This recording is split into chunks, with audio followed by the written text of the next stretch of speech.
Assalamualaikum students, I am Mohammad Ali Shadeb doing MPhil in Mathematics, FSC second year, chapter number 1, exercise 1.3 है and lecture number 4.2 sheet number 1 है। यहाँ पे हम lecture number 3 का जो remaining part था वो हम डिस्कस कर लेंगे। 1.3 एक्सरसाइज इंशाल्लाह आज कंप्लीट हो जाएगी। 3.9 क्वेश्चन है। क्वेश्चन नंबर 3 के हमने कुछ पार्ट्स किए थे, तो पार्ट 9 करते हैं क्वेश्चन नंबर 3 का। क्वेश्चन है limit theta approaches to 0 1 minus cos P theta divided by 1 minus cos Q theta. Okay, इसके सॉल्यूशन की तरफ आते हैं। इसके सॉल्यूशन में हम क्या करेंगे, इस वाली टर्म को हमने किसी तरह सिंप्लीफाई करना है। मींस हम यहाँ पे कोई ना कोई लिमिट का रूल यूज़ करने लगे। एक दो हमने एक्सपोनेंशियल वाले पढ़े थे, एक हमने पढ़ा था sine theta over theta equal to 1। तो लिमिट जब थीटा अप्रोचेस टू 0 पे होती थी तो sine theta over theta equal to 1 वाला वहाँ पे एप्लीकेबल हो जाता था। तो हम इसी तरह की कोई सिचुएशन क्रिएट करते हैं। तो सबसे पहले मैं यहाँ पे आपको कुछ फार्मूलाज बता देता हूँ। कॉस 2 थीटा इक्वल होता है 1 माइनस 2 साइन स्केयर थीटा के। ओके, ये डबल एंगल फार्मूला है।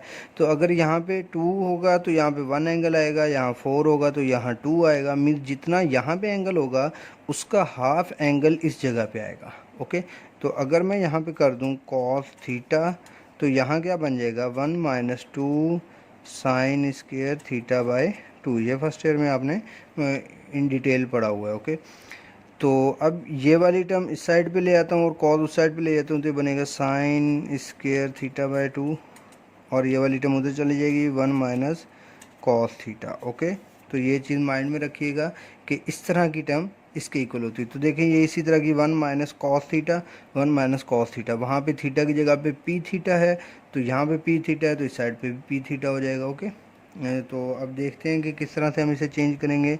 लिमिट थीटा अप्रोचेस टू 0, ये वाली term 1 minus cos P theta को मैं लिख रहा हूँ 2 sine square P theta by 2, इस फार्मूले से जो अभी मैंने क्रिएट किया।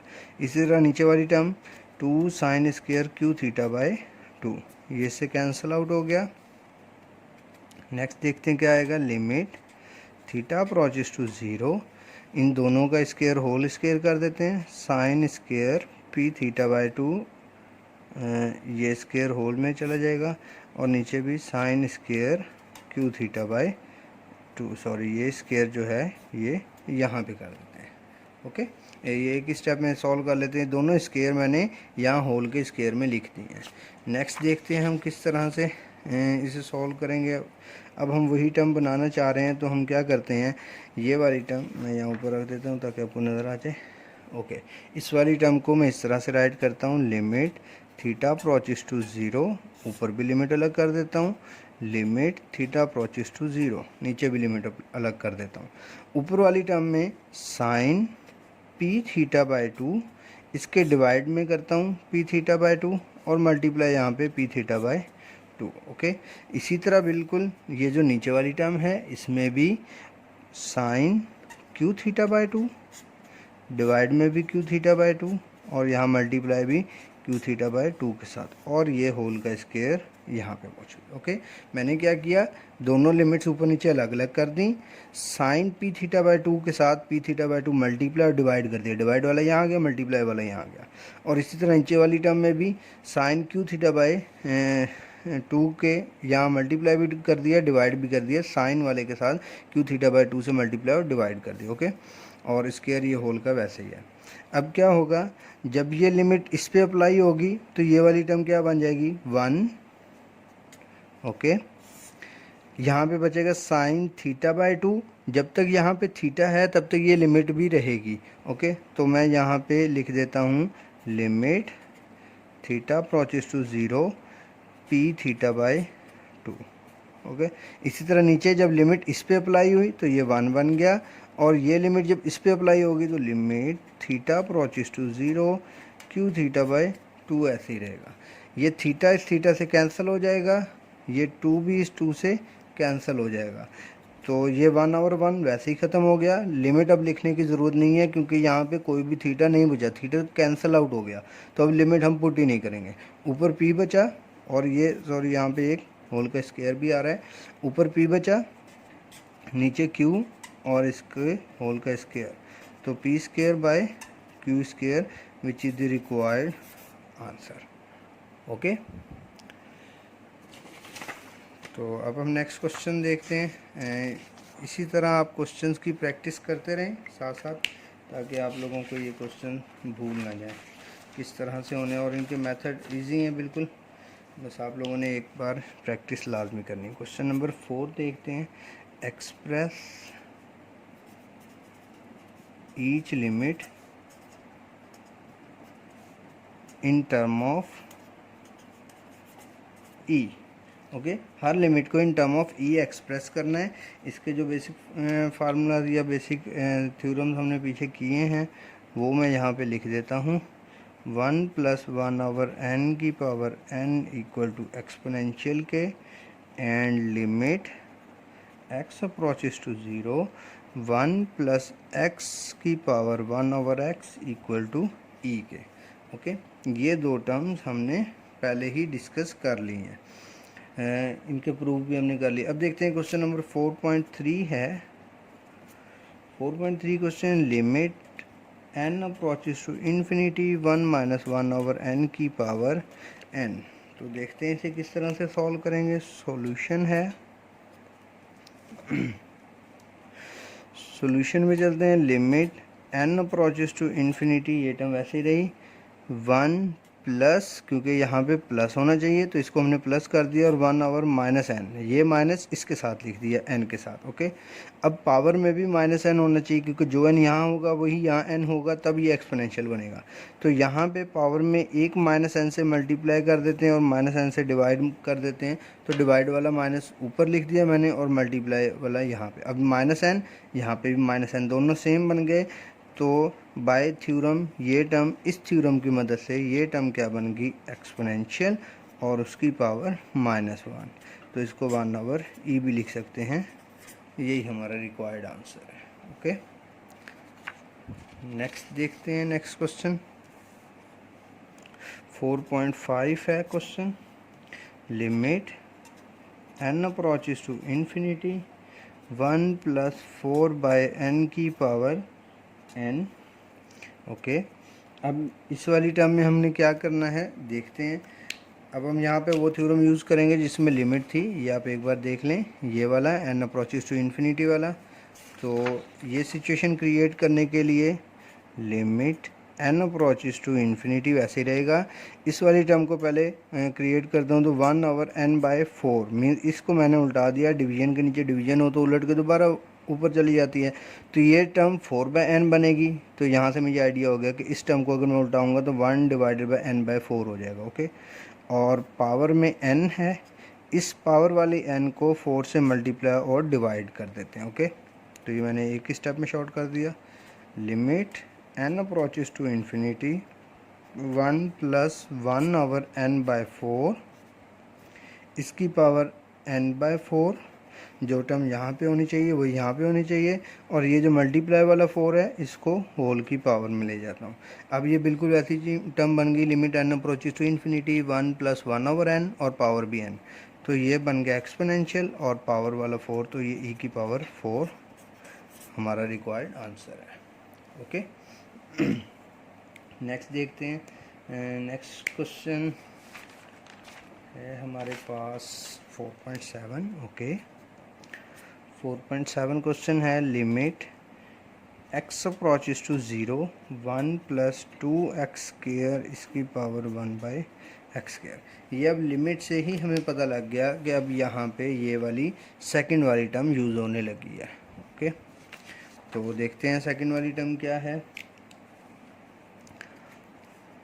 लिमिट x अप्रोचेस टू 0, ये सेकंड वाली टर्म यहाँ पे 1 प्लस जो यहाँ पे x हो वही 1/x हो तो एक्सपोनेंशियल बन जाता है, तो यहाँ पे 2x² है और यहाँ पे x² है, तो मैं इस टर्म को कुछ भी नहीं कहूँगा। ये जो पावर है 1/x², इसे 2 से मल्टीप्लाई भी कर देता हूँ, 2 से डिवाइड भी कर देता हूँ, तो ये बन जाएगा limit x approaches to 0 1 + 2x² ये मल्टीप्लाई वाला 2 ऊपर चला जाएगा और ये डिवाइड वाला 2 इस एक्स स्क्वायर के साथ हो जाएगा, तो ये 2x स्क्वायर बन जाएगा और जो ऊपर मल्टीप्लाई हो रहा है 2 ये यहाँ पावर में आ जाएगा। ओके, तो ये बिल्कुल वही सिचुएशन बन गई।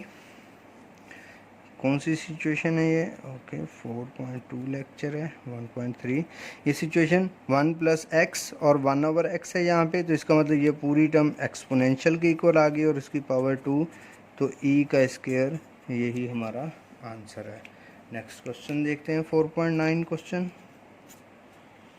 Limit x approaches to infinity x/1 + x की पावर x।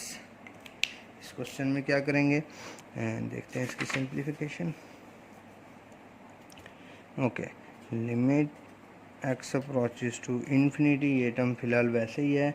अब मैं क्या कर रहा हूँ, इस टर्म को उल्टाने लगा हूँ। जब इसको उल्टाऊंगा तो 1 + x ऊपर आ जाएगा और x नीचे आ जाएगा और इसकी पावर में एक -x हो जाएगा, क्योंकि ये उल्टाने से इसकी पावर माइनस हो जाएगी। ये क्योंकि ये 1/समथिंग आएगा तो वो माइनस में इस पावर में लिख देता हूँ। मतलब इस टर्म को 1/, में लिख लूँ तो भी ठीक है, या इसकी जगह पे ये एक माइनस लिख लूँ तो भी ठीक है।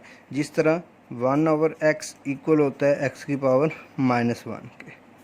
क्लियर है? तो इसी तरह ये टर्म पूरी 1 के नीचे डिवाइड हो रही थी, तो मैं इसको ऊपर ले आया तो पावर में माइनस हो गया। तो अब देखते हैं limit x approaches to infinity, ये x इस 1 के नीचे भी डिवाइड करते हैं, x के नीचे भी, तो 1/x + x/x और पावर में -x। ये x इससे कैंसिल हो गया, तो ये बना limit x approaches to infinity, ये 1 बन गया प्लस ये 1/x बन गया। यहाँ पे x और होल की पावर में -1 कर देते हैं।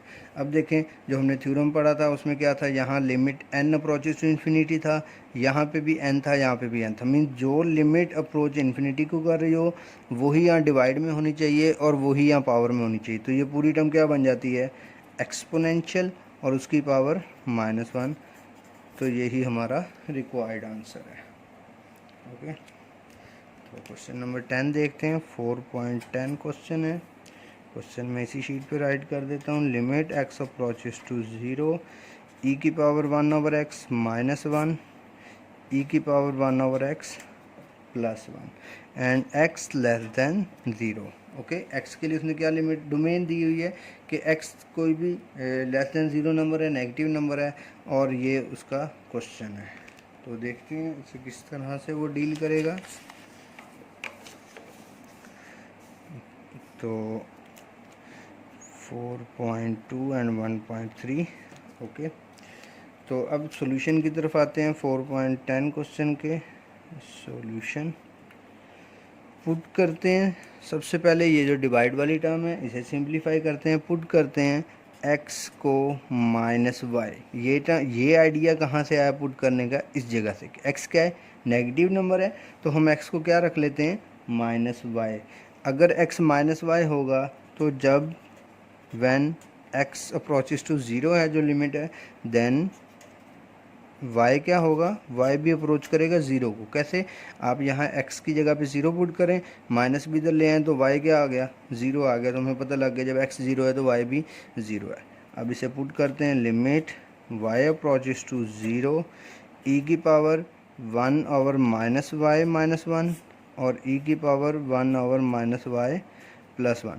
इस तरह के दो क्वेश्चन हैं। एक में x पॉजिटिव का हुआ है <0, उसमें ये काम नहीं करना हमने पुटिंग वाला, वो डायरेक्ट सॉल्व हो जाता है। और जिसमें x <0 का हुआ है उसमें इस तरह से हमने पुटिंग कर लेनी है। ओके, जो मुझे आप लोगों के लिए थोड़ा सा डिफ़िकल्ट लगा वो मैं यहाँ पे सॉल्व कर रहा हूँ। तो अब फर्दर देखते हैं हम इसका क्या करेंगे। इसको एक स्टेप में और राइट करता हूँ। Limit y approaches to 0 e की पावर -1/y -1 और e की पावर -1/y +1। इस टर्म को इस तरह से राइट किया जा सकता है। इसके बाद लिमिट y अप्रोचेस टू 0, इस टर्म को राइट कर रहा हूँ 1/e की पावर 1/y। मीन ये e की पावर माइनस है तो इसे मैं 1 के नीचे डिवाइड कर रहा हूँ, -1। इसी तरह ये वाली टर्म भी, ये 1/y है, 1/e की पावर 1/y +1। ओके, अब इन दोनों टर्म्स का क्या करेंगे, देखें यहाँ तो एलसीएम ले लें उसके बाद सॉल्व करें। अगर हम यहाँ पे हर स्टेप पे कोशिश किया करेंगे, आप लिमिट चेक कर लें कि लिमिट पुट करने से अनडिफाइंड तो नहीं हो रही। यहाँ पे अनडिफाइंड थी टर्म, क्योंकि ई की पावर जब ज़ीरो पुट करेंगे 1/0 इन्फिनिटी हो जाएगा, ई की पावर इन्फिनिटी इन्फिनिटी होता है। तो ये मैं आपको पहले यहाँ पे थोड़ा सा डिस्क्राइब कर दूँ। अगर मैं यहाँ पे पुट करता तो ये बनना था ई की पावर 1/0, 1/0 इन्फिनिटी होता है तो ई की पावर इन्फिनिटी, और ई की पावर इन्फिनिटी भी क्या होता है, इन्फिनिटी, क्योंकि ई की वैल्यू होती है 2.71 और उसकी पावर इन्फिनिटी 2.71 की इतनी बड़ी पावर लें तो आंसर भी इन्फिनिटी हो जाएगा, बहुत बड़ा आंसर हो जाएगा। और यहाँ पे क्या इन्फिनिटी, इसका आंसर आ गया -1, तो -1 करने से भी इन्फिनिटी रहा, इसका मतलब ऊपर वाला आंसर भी इन्फिनिटी नीचे भी इन्फिनिटी। तो यहाँ पे लिमिट पुट नहीं कर सकते। अब इस जगह पे पुट करके देखते हैं। जब इस जगह पे पुट करेंगे तो क्या बनेगी, यहाँ पे मैं आपको लिमिट पुट कर देता हूँ। जस्ट अ मिनट, शीट निकाल लो। ओके, तो अब हम यहाँ पे लिमिट पुट कर लेते हैं। जब ये मैं y को 0 पुट करूँगा तो यहाँ बनेगा 1/e की पावर 1/0, क्योंकि y की जगह पे 0 पुट करना है तो e की पावर 1/0 इन्फिनिटी होता है, आगे -1 आ गया, इसी तरह 1/e की पावर इन्फिनिटी +1 आ गया। ओके, अगर यहाँ मैं आर्गूमेंट दूँ तो e की पावर 1/0 e की पावर इन्फिनिटी होता है। ठीक है, तो अब इसके बाद देखते हैं हम क्या करेंगे। यहाँ ऊपर वाली टर्म 1/e की पावर इन्फिनिटी भी इन्फिनिटी होता है -1, और यहाँ पे भी e की पावर इन्फिनिटी इन्फिनिटी होता है +1। ओके, 1/∞ क्या होता है, ये अब कैसे टर्म पता चलेगी, ये मैं यहाँ पे बता देता हूँ। 1/∞ 1/0 होता है -1, इसी तरह 1/∞ 1/0 होता है +1। तो ये डिवाइड के नीचे डिवाइडेड टर्म उलट जाएगी, तो 0 -1 एंड 0 +1, तो आंसर आ गया -1, क्योंकि ऊपर -1 बचा नीचे +1, तो आंसर -1 आ गया। यही हमारा रिक्वायर्ड आंसर है। ओके, तो आप लोग इस तरह से बाकी भी सारे क्वेश्चन, मैंने कोशिश किया कि हर मेथड का एक एक क्वेश्चन सॉल्व कर दूं, तो आप लोग ये सारे क्वेश्चंस भी कर लीजिएगा प्रिपेयर, और जो क्वेश्चन मैं यहाँ नहीं सॉल्व कर सका उन क्वेश्चंस को भी अच्छे से एक बार प्रिपेयर कर लीजिएगा। कोई इशू कोई क्वेश्चन हो तो वो लाजमी डिस्कस कीजिएगा। दुआ में याद रखिएगा। अल्लाह हाफिज़।